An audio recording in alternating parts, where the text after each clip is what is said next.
Hello everybody and welcome back to the channel. Today I'm going to go over some common questions and answers related to electric vehicles.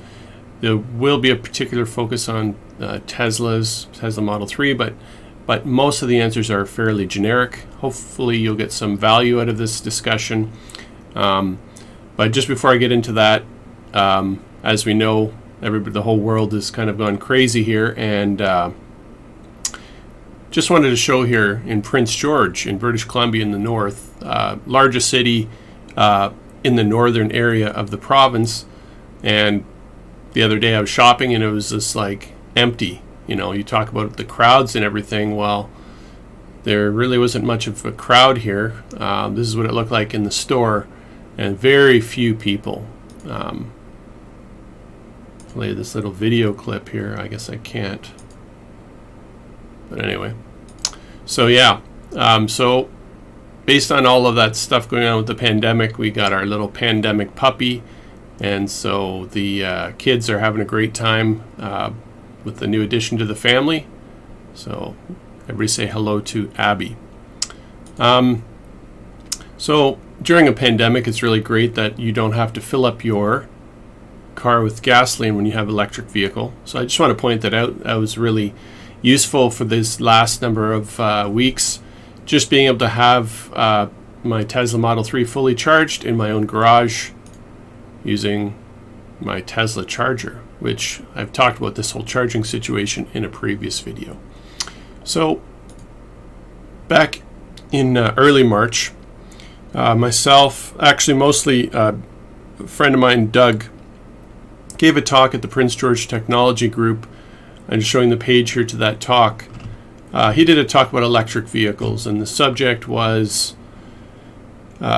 is the transition to electric transportation real?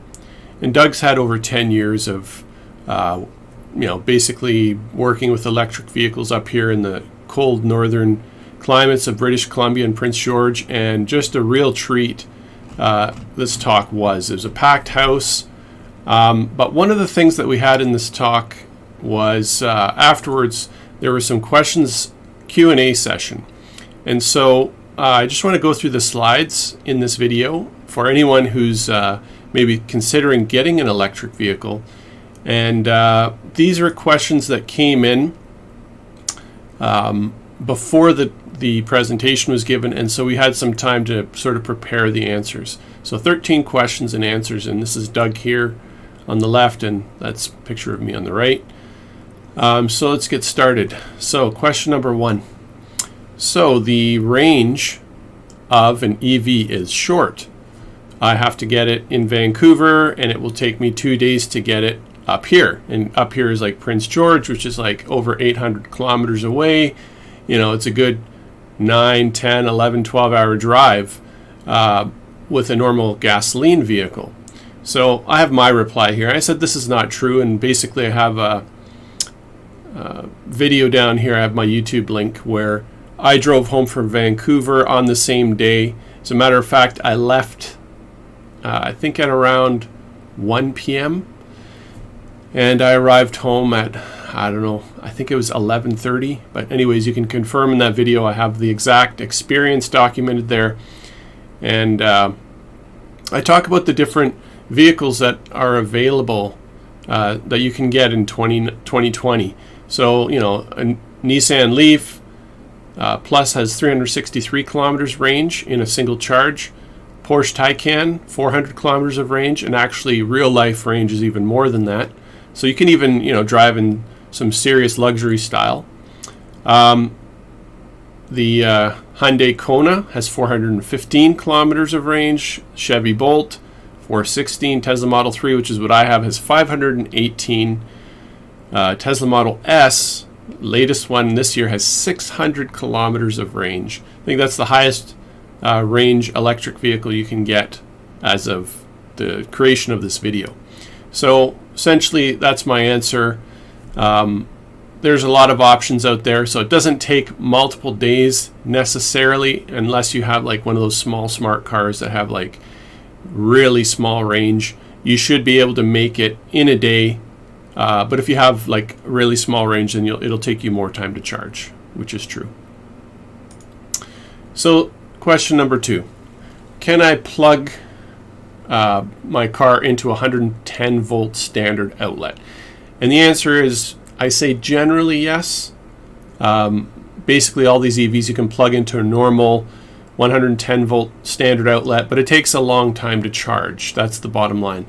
On a standard 15 amp 110 volt plug, which is typical of a house, for a Tesla Model 3 you'll get between 8 to 17 kilometers added onto your range per hour. So that takes a long time. If you figure you have 518 kilometers, if you had to charge from 0 to 100%, it's going to take a lot of hours to do it. So I have like the link here. It talks about the wall connector that you can purchase from Tesla to charge your electric vehicle. And these are sort of some benchmarks for the Model 3. Other manufacturers have, probably similar values to this, maybe some of them a little less. I think the Porsche Taycan can charge a little bit faster. So I just kind of show on the bottom here for that standard 110 volt outlet, 2.8 kilowatts, maximum charge speed is 17 kilometers an hour. That's maximum, and that's the Model 3. And you can see as you go up, if you use something like a dryer plug, that would be like up here 40 or 50 amp, and you'll get 48 kilometers an hour, 60 kilometers an hour. If you use the Tesla wall charger, which is what I showed earlier in the picture, I get about 71 kilometers per hour charge, which means going from 0 to 100%, you can do overnight pretty easily. So yes, you can, but it's slow for a standard outlet. The higher the amps that you plug into, the faster it's going to charge. Now, to charge some of these other higher amps, the different plug styles, and we'll show some of that later, you will need some adapters to go from, whatever the charger unit that came with your car. You may have to adapt that to, say, a dryer plug or to whatever's available. You can use a welding plug. There's all kinds of options available. So Doug's reply, he said, yes, can charge from any 3-prong plug outlet.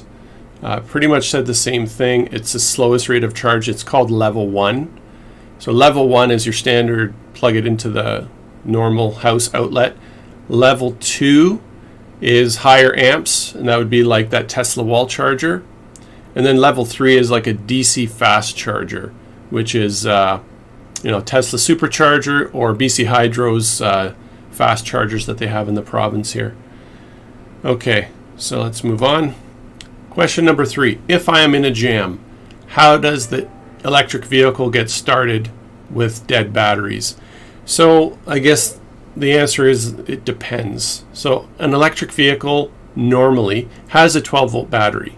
They have the large battery, which is, holds all the range, but they also have a normal car 12 volt battery for your 12 volt lighter plugs and some basic startup procedures for the car. So the 12 volt battery, if that were to die, you can just jump it using another car or whatever, just like you normally would.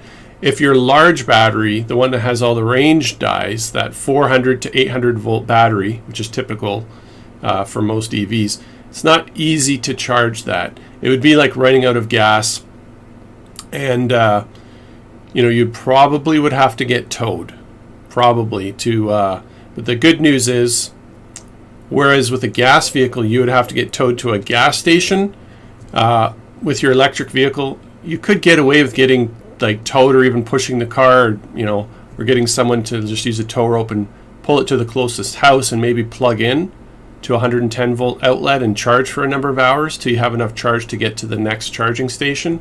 That is an option. That's not an option with gas vehicles. So there's pluses and minuses. And so Doug talks about that here as well. He basically, he's never had dead battery, just like a gas car. He's never run out of gas because he plans it properly. And he lives out of town, so he's got he understands that well. But there is a lot of places you can free charge as well. That's just a side note. So anyway, yes, you may have to get towed if you run out of battery 100%. Most vehicles will warn you when you get to like 20%, 10%. So it's not like a normal car where you just come out and everything's dead and you didn't know. That typically doesn't happen with electric vehicles. There's like a advanced warning system. Moving on to question number 4. The CAA guy, and that's the Canadian Auto Association, I guess that would be like AAA in the States, would normally bring a can of gas, and then I would be on my way. How does that work? So kind of related to the last question. Like I said, see answer 3. However, I will say this. There are some companies, some of these AAA companies do have chargers on their trucks. Probably as more and more EVs get on the road, there'll be more and more that have them, but I have some links here. There are products you can buy. There are companies, some of them do have the ability to charge your car on the side of the road. So that's one thing. But basically speaking, you would have to get your car towed, and unless you're in an area that has like a CAA truck that has a battery like that. There are some fancier solutions that you can buy products, but they cost a lot of money to be able to charge a dead electric vehicle. So, and that's basically why only, large tow truck companies would have something like that typically. But there is no solution to just charge one electric vehicle from another. Not currently, not that I've heard of. All right, question number 5. How much time do I have to spend thinking about remembering to charge my car? Is there something that reminds me? So basically for me, I never think about it. I do all my driving, and as soon as I come home, I plug in the car. And by the time I'm ready for my next trip, either I always have enough charge or, I always have enough charge. That's the bottom line. I guess the only thing I would say here is the only time you probably spend thinking more about a charge is if you do a lot of long distance travel regularly. For me, I'm thinking about doing a trip this weekend to drive north of Prince George where there really isn't any charging infrastructure, just to do a video on what it's like to drive north from where I live, which very few people have done. And for something like that, you need to think about charging. You need to plan it out. When you go on a long trip, typically you'll charge like up to 95, 100%, whereas normally when you charge your electric vehicle, it's advisable to not charge beyond 90% on a regular basis, because if you do, that could affect the health of your car battery. So, quick answer on that one. Generally speaking, you don't. 95% of the time, it's like having a full tank of gas in your garage. And by the way, the cool thing about that is even in like super cold minus 40 degrees Celsius weather, when it would take me 10 or 15 minutes to start up my gas vehicle just so the cabin was warm, which you can't do in a garage because of CO2 poisoning. With my electric vehicle, I can just from my cell phone, I can tell it to heat up the cabin. It starts heating right away, and there's no emission, so I can do it in the garage with the door closed, which is really good. All right, next question. Question number 6, can I drive my car with an app on my phone? What kind of things can I do with my app on my phone? So again, this comes down to the manufacturer of the vehicle, but basically a lot of these EVs are much more technology oriented than a lot of the gas vehicles. You have a lot less hassle. You just push a button and you don't really start an electric vehicle. It's always on. There's a lot of things people just can't wrap their head around, but you don't have to start it. You can enable the car so that if I want my son to drive it, I parked it downtown and I want my son to be able to drive it, yes, I can unlock the doors and I can, quote, start the car and he can go drive away. You can do stuff like that. You can heat your car remotely. You can roll the windows down and up. You can turn on your security system off and on. You can pop open the front trunk, which they call a frunk for a Tesla, or the back trunk, or whatever. There's many, many, many things you can do. And lots of data is collected around the behavior of your car, which is really useful because you can do data analysis. You can see how much it's costing you to drive and all kinds of stuff like that, how efficient you drive your car. So anyway, what can you do? Like I mentioned, the other thing is with a Tesla, you can actually limit the speed. So I can say, okay, yeah, son, you can go drive the car, and I can set the maximum speed limit he can drive. And I can watch on my phone how fast he's driving, where he's driving, all that kind of stuff. So on that note, it's also, I would say, fairly challenging for people to actually steal a Tesla and get very far, just because it's tracked quite well. So it's not impossible, but it's a lot more difficult. Also, last note here, fully integrated with your phone. So you can make phone calls from that big screen, receive text messages, and it reads it using text to voice. You can play music, fully integrated with Spotify. You get full audio directions using Google Maps and all that kind of stuff. And again, it all depends on the vendor of the vehicle. I'm just mentioning what Tesla gives you, but really cool. And here Doug mentions his Nissan Leaf. It cannot communicate with the outside world, but he can communicate with his electric vehicle through an app, and he can do a bunch of things like unlocking the doors, turning lights off and on, various things like that. So pretty cool stuff. Okay, question number 7. From Prince George, where are my limitations in driving? So, can you go east to Edmonton? Can you go to Calgary? What about the Icefields Parkway, north of Fort St. John? Tell me. So, honestly, this is an area that's changing this year. That's the truth. For me, getting from Vancouver to here was a piece of cake. The infrastructure's there. Didn't take very long to do it. But to go different directions from here, you can go west. There are some places to charge. Not very reliable, but there are some that are there. Going, and that's west towards Prince Rupert. A number of people have done it on the BC Electric Vehicle Northern Facebook group. You'll see people talk about it. Going east towards Calgary, Jasper, Edmonton, decent infrastructure, I would say quite doable, but you still need to map that out. There aren't as many charging stations as if you're going south to Vancouver, but there are enough, and it would be fine to go that direction. Going north, there's really nothing at this point in time. Honestly, going north of the city, you hit the oil patch, really. There's a lot of oil-based companies and stuff like that, and mining and whatever. And I don't know if it's a mindset, but I know some of the cities outright voted down putting charging infrastructure in their municipalities. And so I've been reaching out to them to try to change their minds. But right now, I'm going to do a video soon driving from Prince George to Chetwynd. Hopefully that'll be helpful for anybody who wants to take the Alaska Highway all the way up to Alaska. At least this stretch of highway I will document. And that's, I think, about 3 hours north of here.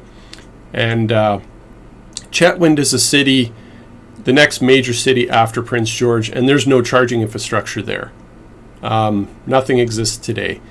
I believe there are some city councilmen that would support it, but as of now, there's nothing. But there is a campsite just south of town where you could plug into an RV plug. It's that sad that there's nothing up there other than that. But I'm glad that that campsite exists and that they offer a really nice campsite. I called the guy. He said, absolutely, come here, pay me $5, you can go ahead and charge. So I will document that experience. So going north to me is the sketchiest. That's the answer that I would say. However, having said that, one difference with electric compared to gas is if you know people that live along the way that you're going to drive, you can just stop at their house and charge. If you make contact with other electric vehicle owners, a lot of them, it's almost like a club. But yeah, you can stop at my place and charge for 3-4 hours, no problem. Plug into my dryer plug. So there's more options to find such a thing in that way than to find going somewhere that's remote that has no gas stations. So anyway, just something to note. Question number 8. Would you recommend an electric vehicle as your only vehicle? Is it easier if you have a gas vehicle as a backup? In my opinion, it is easier. I've noticed a lot of well-known electric vehicle YouTubers, they talk about this range anxiety. A lot of them who do a lot of driving have gone to, some kind of hybrid or maybe two vehicles, one gas one for if they need to travel long distances frequently and the route that they have to travel doesn't have very good charging infrastructure. So it's a trick question because it really depends on where you live and what's available. For me, I feel completely comfortable that I could go fully electric for my family. I actually have the Cybertruck on pre-order. That is a beast. The range on the Cybertruck, just in comparison to everything we've been talking about, is like 800 kilometers or more on a single charge. Really good value in that truck. So anyway, things are changing, but for now, I would feel comfortable. You need to look at your situation, look at the charging infrastructure around you, look at the distance you travel. For me, 95% of the time, I'm kind of traveling within that 500 kilometers of my vehicle. And the other 5%, there's charging stations in place where I need to go. So I would be perfectly fine. You would have to look at your own needs and see what's available there. Question number 9. What are the top 3 items that you love about your electric vehicle? What are the top 3 items your wife loves? And what are 3 items that have an opportunity for improvement? Okay, so for me, top 3, I said the low ongoing cost of ownership. So, the price of gas versus the price of electricity. And, people say, oh yeah, well, if everybody starts driving EVs, the price of electricity will go up. That is true. But I'm going to come back and say, if that happens, I'll make my own electricity. Go ahead and try to do that with gasoline. I'll get some solar panels, I'll get some Tesla batteries or something like that, and I'll just produce my own electricity because at that point it'll be more cost effective for me to produce it. So there are ways around that whole argument, like that, what I just mentioned. So the low ongoing cost, that's just gas versus electricity costs. There's also maintenance. There's a really good video from a channel called The Frugal Tesla Guy, and he talks about Tesla Maintenance 2.0. And in that video, he points out that Tesla's new recommended maintenance schedule, if you were to do everything that Tesla says you should do in the first 6 years of ownership, you would only pay $620. That's right. There's no oil changes. You don't have a transmission. You don't have a fuel pump. You don't have a catalytic converter, muffler system, timing belt. All those things is much more simplistic. And we now have enough people that have driven these cars for long enough to know that the maintenance is just very minimal. Doesn't mean there's no maintenance. You have to replace your tires and things like that, windshield washer fluid, but a lot less to maintain. So I love that low cost of ownership. Number 2, the technology experience and the convenience of operating it. Super easy. I love having my, quote, gas tank full every day. I don't never have to go to gas stations anymore unless I'm filling up one of my gas vehicles, which, it's like once every 3 or 4 weeks I'll fill up the tank because some of the other family is driving that. But I just also love the fact that I have all kinds of insight. I use a service called Tesla-Fi. It's a website, and I get insight into everything about my car and the efficiency and how it compares to other vehicles in the fleet and all that kind of thing. I really love the insight that I get and the technology, and I'm going to look into extending, writing some applications and interfacing with the capabilities of the car because I'm a technology guy. So I really, really enjoy that. For a person like me, it suits me very well. I like my Android phones. I use the Google Pixel phones and stuff like that. So Tesla's just perfect for me. And number 3, the driving experience. I hate driving gasoline vehicles now. It's so fun to drive an electric vehicle. You just have to experience it. When we had this talk in March 11th, I just let people drive my Tesla because that's the way that you show a person why an electric vehicle is so cool. You let them sit in the car and you let them drive it around. Just really fun. The acceleration, the handling, the don't have to wait when it's minus 30 out. I just jump in the car and drive away. and various things like that. I just really, and the traction control, I just love that vehicle. Really great. My wife, she never has to drive anymore. Hubby gets to drive all the time because electric vehicles made driving great again, at least for me. She also says you get to where you need to go faster, just because, going up a hill, passing a car, the reaction time is immediate. So none of that lag time for when you push on the gas pedal for gasoline vehicles. There's a hesitation before it actually accelerates, and going up a hill, it's super slow. None of that stuff with your electric vehicle. Areas for improvement. I would love to have longer range electric vehicles so that we don't have those problems where when there's no infrastructure, what do I do? Charging infrastructure.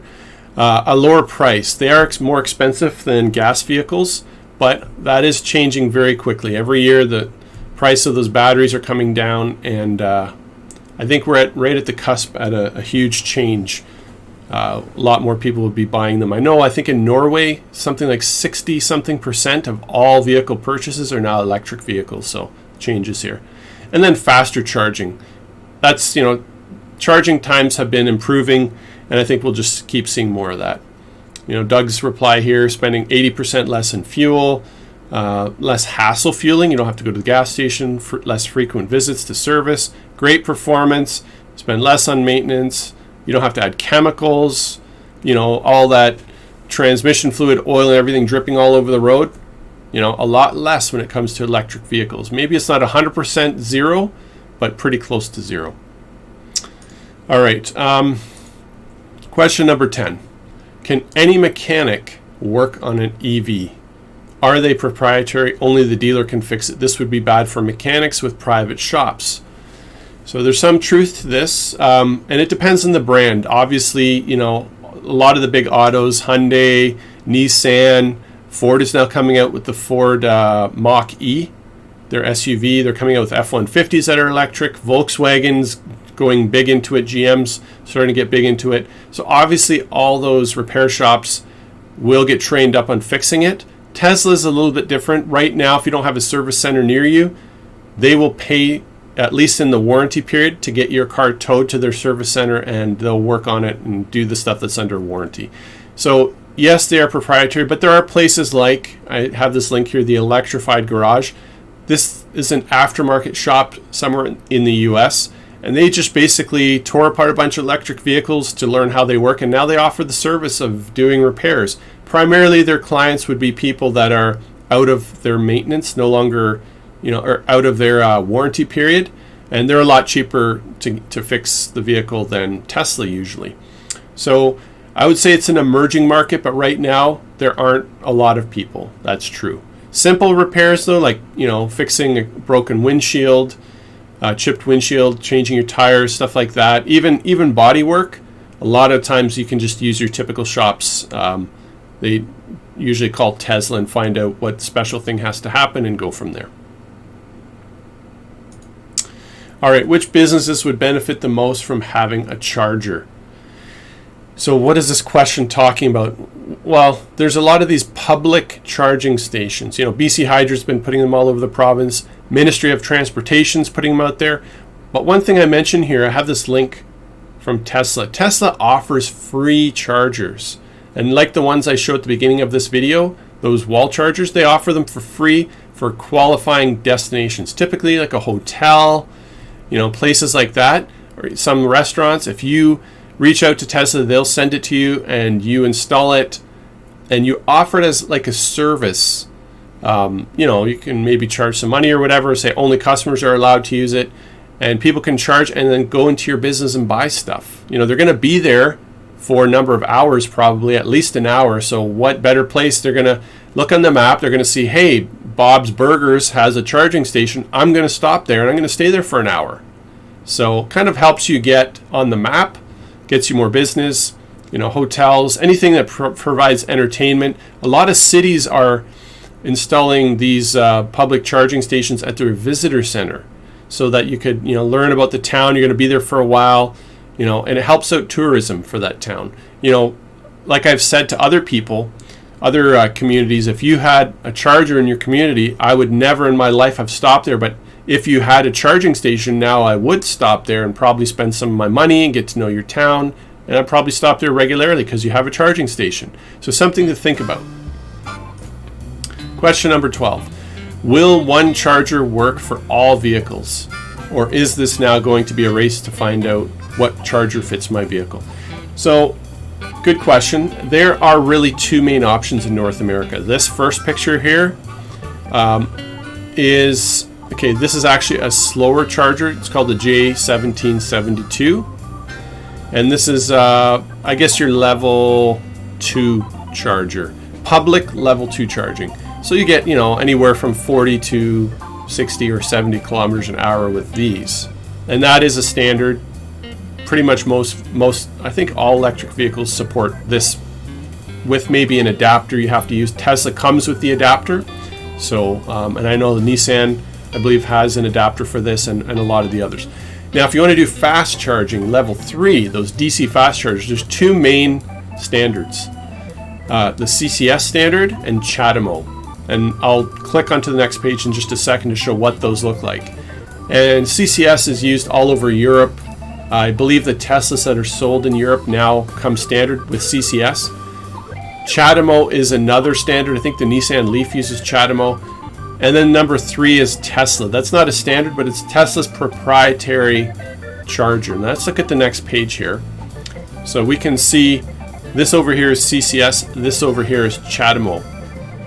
And most charging stations, like the one I show here, this BC Hydro charging station, they have these two chargers, and one of them will be CHAdeMO and one of them will be CCS. So basically they support the two main standards for fast charging. So this is what they look like. If you have a Tesla, you cannot charge using CHAdeMO unless you buy a $600 Canadian adapter. So like a very large adapter plugs in to your, it converts this CHAdeMO into the Tesla connector, and then you can plug it into your Tesla and charge that way. And then this is CCS. And CCS is not supported for any Teslas in North America, I believe. All right, what is the market share of electric vehicles by makers of automobiles? Example, GM has 30% of the market. That's probably talking about gas.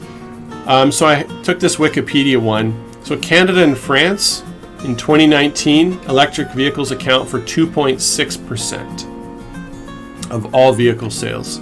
In the US, in 2019, 1.9%. It was more in the US in previous years, but it's dipped a little bit. In Germany, they're climbing up to 3.1%. China is at 4.7%. China's a real leader in the world when it comes to electric vehicle and just electrification. They have, buses and all kinds of vehicles that are using electric. Norway, I said 55%, but I believe now it's even higher. And it was 6.1% in 2013. So Norway's huge adoption of electric vehicles. And I guess there's actually 14 questions. So if there is only one charger at a location, how do the electric vehicles share it? Someone could be there for 8 to 10 hours hogging it. So yes, it's possible. If you have to charge at, say, like a hotel, it's just like a gas station if you had a big lineup, I guess, but gas stations are faster, so fair point. Worst case scenario, if you go to a hotel and someone's using one of these dedicated chargers, you could ask the hotel if you could plug into a standard 110 volt plug and at least get, slow trickle charging started. In a lot of cases, that'll at least help. When that other person's done, you could swap in. But yes, so there has to be some sharing, just like anything else. And typically, these charging stations, you're only allowed to park in that spot while you're charging. When you're done, you have to leave. I know in a lot of the level 3 DC fast chargers, they will charge you, extra if you're not charging. They'll charge you extra amount per minute or something like that, just if you're sitting there and not charging. Okay. So question 15, I guess there are 15 questions. Can someone unplug my charger as a gag so I don't actually get charged? So it depends on the manufacturer. I know for Teslas you cannot unplug the car while it's charging because it locks the port. And I have a video here showing of some vandals who tried to do that and they damaged a Tesla Model 3. I guess they just don't like Teslas for whatever reason. But the Tesla has something called Sentry Mode where they have 8 cameras around the car and it recorded them doing it, so those guys got into trouble. Anyway, even for your home charger, like the one I have in my garage, as long as your car is locked, then Tesla locks that charger as well. So people can't just walk up and turn it off or anything like that, as long as you've locked your car and walked away, gone to a restaurant or whatever. So other vehicles could be different, but there are multiple solutions. You look online to address issues like this. And yeah, so similar thing from Doug. And that's our 15 questions. So hopefully that's been informative, answered some of the common questions people have. Add your comments below if you have any more questions or you want to comment based on some of the answers I've given. And thanks for watching.